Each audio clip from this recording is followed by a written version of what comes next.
राधे राधे।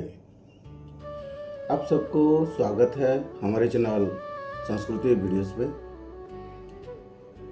आज हम सुनेंगे श्रीमद् भगवत महापुराण के प्रथम स्कंद प्रथम अध्याय। और सूत जी ने सनकादि ऋषियों से क्या प्रश्न किया। पहले मंगलाचरण पढ़ लेते हैं, फिर उसके बाद कथा सुनेंगे।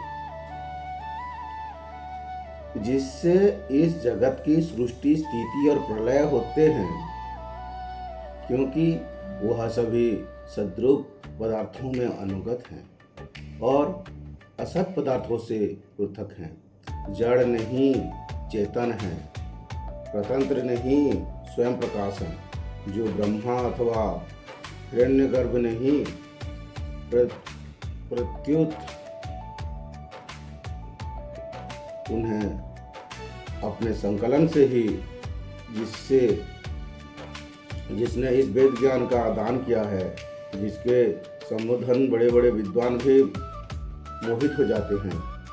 जैसे तेजोमय सूर्य रश्मियों में जल का सूर्य रश्मियों में जल में स्थल का और स्थल में जल का भ्रम होता है, वैसे ही जिसमें यह त्रिगुणमयी जागृत स्वप्न सुप्रतिष्ठ रूप सृष्टि मिथ्या होने पर भी अधिष्ठान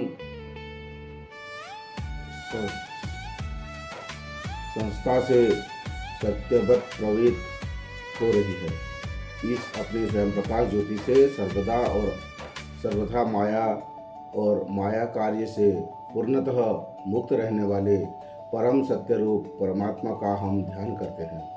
महामुनि वेदव्यास के द्वारा निर्मित इस श्रीमद् भगवत महापुराण में मुख्य पर्यंत फल की कामना से रहित परम धर्म का निरूपण हुआ है। इसमें सिद्धांतकरण सत्पुरुष के जानने योग्य इस वास्तविक वस्तु परमात्मा का निरूपण हुआ है, जो तीनों तपों का जड़ से नाश करने वाला और परम कल्याण देने वाला है। अब और किसी साधना या शास्त्र से क्या प्रयोजन, जिस समय भी सुकृति पुरुष इसका श्रवण की इच्छा करते हैं, ईश्वर इसी समय अविलंब उनके हृदय में आकर बंदी बन जाते हैं। दस के मर्म भक्तजन, यह श्रीमद् भगवत वेद रूप कल्प वृक्ष का पका हुआ फल है। श्री सुखदेव रूप तोते के मुख से संबंध हो जाने से यह परमानंद जी की परमानंदमयी सुघोष परिपूर्ण हो गया है। इस फल में छिलका गुठली आदि त्यज अंश तन की भी नहीं है। यह मूर्तिमान रस है। जब तक शरीर में चेतना रहे तब तक इस दिव्य भगवत रस का निरंतर बार बार पान करते रहें। यह पृथ्वी पर ही सुलभ है। अब कथा प्रारंभ करते हैं। एक बार भगवान विष्णु एवं देवताओं के परम पुण्यमय क्षेत्र नैमिषारण्य में सनकादि ऋषियों से भगवत प्राप्ति की इच्छा से सहस्त्र वर्षों में पूरे होने वाली एक महान यज्ञ का अनुष्ठान किया। एक दिन उन लोगों ने प्रातःकाल अग्निहोत्र आदि नित्य कृत्यों से निवृत्त होकर सूर्य जी का पूजन किया और उन्हें ऊंचे आसन पर बैठाकर बड़े आदर से यह प्रश्न किया। ऋषियों ने कहा, सूर्य जी, आप निष्पाप हैं। आपने समस्त इतिहास, पुराण और धर्मशास्त्रों का विधिवत अध्ययन किया है तथा उसकी भली भांति व्याख्या भी की है। वेद वेदांताओं में श्रेष्ठ भगवान बदरायण ने एवं भगवान का सुगण निर्णय रूप का जानने वाले दूसरे मुनियों में जो कुछ जाना है, उन्हें जिन विषयों का ज्ञान है, वह सब आप वास्तविक रूप में जानते हैं। आपका हृदय बड़ी ही सरल और शुद्ध है। इससे आप इनकी कृपा और अनुग्रह के पात्र हुए हैं। गुरुजन अपने प्रेमी शिष्यों को गुप्त से गुप्त बात भी बता दिया करते हैं।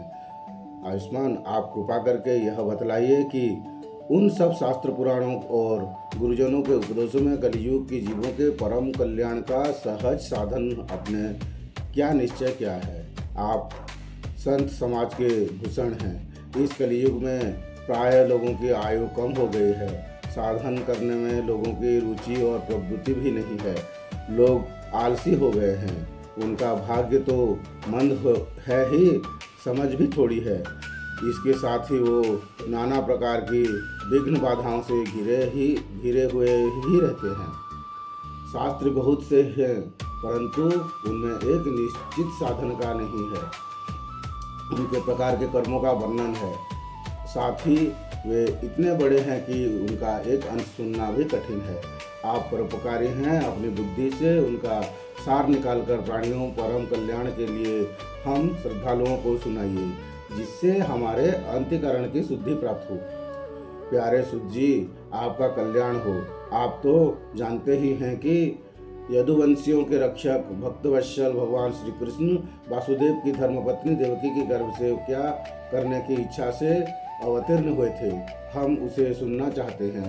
आप कृपा करके हमारे लिए उसका वर्णन कीजिए, क्योंकि भगवान का अवतार जीवों में परम कल्याण और उनकी भगवत प्रेममयी समृद्धि के लिए ही होता है। यह जीव जन्म मृत्यु के घोर चक्र में पड़ा हुआ है। इस स्थिति में भी यदि आप कभी भगवान के मंगलमय नाम का उच्चारण कर लें तो उसी क्षण उनसे मुक्त हो जाएं, क्योंकि स्वयं भय भी भगवान से डरता है। सूत जी परम विरक्त और परम शांत मुनिजन भगवान के श्री चरण की शरण में ही रहते हैं। अतएव उनके स्पर्श मात्र से सांसारिक जीव तुरंत पवित्र हो जाते हैं। इधर गंगा जी की जल का बहुत दिनों तक सेवन किया जाए तब किसी पवित्रता प्राप्त होती है। ऐसे पुण्यात्मा भक्त जन की लीलाओं का गान करते रहते हैं। उस भगवान का कलिमलहारी पवित्र यश भला आत्मशुद्धि की इच्छा वाला ऐसा कौन मनुष्य होगा जो श्रवण ना करे। वे लीला से ही अवतार धारण करते हैं। नारद जी महात्माओं ने उनके उदार कर्मों का गान किया है। हम श्रद्धालुओं को प्रति आप उनका वर्णन कीजिए। बुद्धिमान सूत जी, सर्वसमस्त प्रभु अपनी योग माया से स्वच्छंद लीला करते हैं।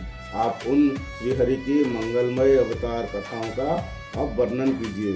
पुण्य कीर्ति भगवान की लीला सुनने से हम कभी भी तृप्त नहीं हो सकते, क्योंकि आप रसज्ञ श्रोताओं को पद पद पर भगवान की लीलाओं में नए नए रस का अनुभव होता है।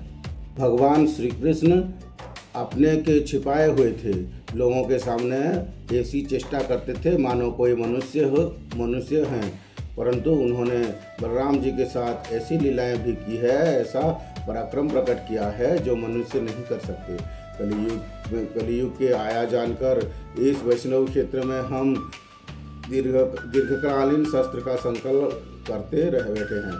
श्री हरि की कथा सुनने के लिए हमें अवकाश प्राप्त है। यह कलियुग अंतकरण की पवित्रता और शक्ति का नाश करने वाला है। इससे पार पाना कठिन है। जैसे समुद्र से पार जाने वालों का कर्णधार मिल जाए, उसी प्रकार इससे पार जाने की इच्छा रखने वाले हम लोगों ने ब्रह्मण अपने को मिलाया है। धर्मरक्षक ब्रह्मांड भक्त योगेश्वर भगवान श्री कृष्ण के अपने धाम में पधार जाने पर धर्म ने अब किसी का शरण ली है, यह बताइए।